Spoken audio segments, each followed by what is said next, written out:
नमो नमः। सुनो सुनाती में मैं आपको हमारी भारतीय संस्कृति, हमारी परंपरा और हमारी मिट्टी से जुड़ी कहानियां सुनाती हूँ। आज महाशिवरात्रि का पावन पर्व है।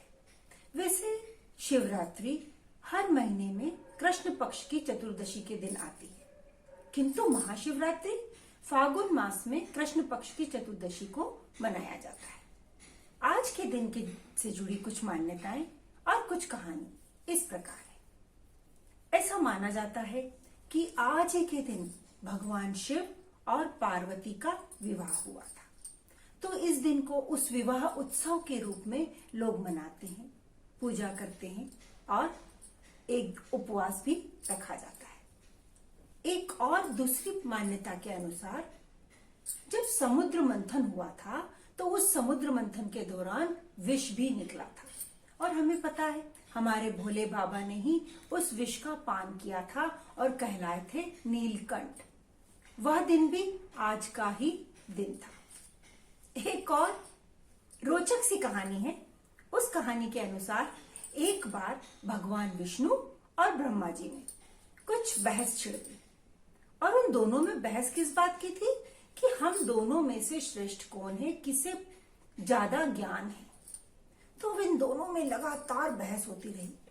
तो उस स्थिति में शिव जी ने एक प्रकाश स्तंभ का रूप धारण कर लिया और कहा कि इस स्तंभ के दोनों छोर पर जो पहले पहुंच जाएगा, किसी छोर पर, वही ज्यादा ज्ञानी है, उसी की पूजा होगी।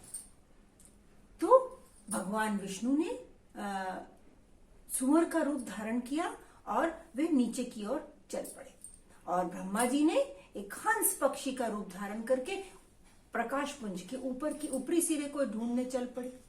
अब उस प्रकाश पुंज का न कोई आदि था न अंत। विष्णु जी नीचे जाते गए, उन्हें कुछ नहीं मिला। और ब्रह्मा जी जब ऊपर जा रहे थे तो उन्हें वहां पर केतकी का फूल मिला, और उन्हें लगा, और उन्होंने सोचा बस मैं ये फूल लेके चला जाता हूं और कह दूंगा कि मैं तो ऊपरी सिरे पर पहुंच गया था। और इस तरह भगवान विष्णु और ब्रह्मा जी दोनों शिव जी के पास वापस आ गए।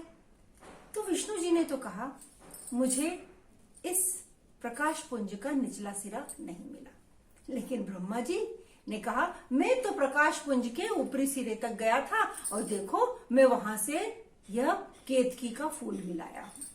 यह सुनते ही भगवान शिव को तो बहुत गुस्सा आया, क्रोध आया। वह प्रकाश पुंज फट गया और उसमें से शिव जी अपने रूप में प्रकट हो गए। उन्होंने कहा ब्रह्मा जी आप ऊपरी सिरे तक नहीं गए हैं, यह केतकी का फूल आप मध्य से लाए हैं। केवल भगवान विष्णु ने ही सही कहा है। तो यहां पर मैं आपको एक श्राप दूंगा कि ब्रह्मा जी आपकी पूजा कभी कहीं पर नहीं होगी, और सबूत के तौर पर आप इस केतकी के फूल को लाए हैं, तो मैं यह भी कहूंगा कि इस केतकी के फूल से कभी पूजा अर्चना नहीं की जाएगी। किसी भी पूजा में केतकी के फूल को नहीं चढ़ाया जाएगा। और उसके बाद आज ही के दिन भगवान शिव शिवलिंग के रूप में प्रकट हुए थे, और उनकी पूजा तब से शिवलिंग के रूप में की जाती है।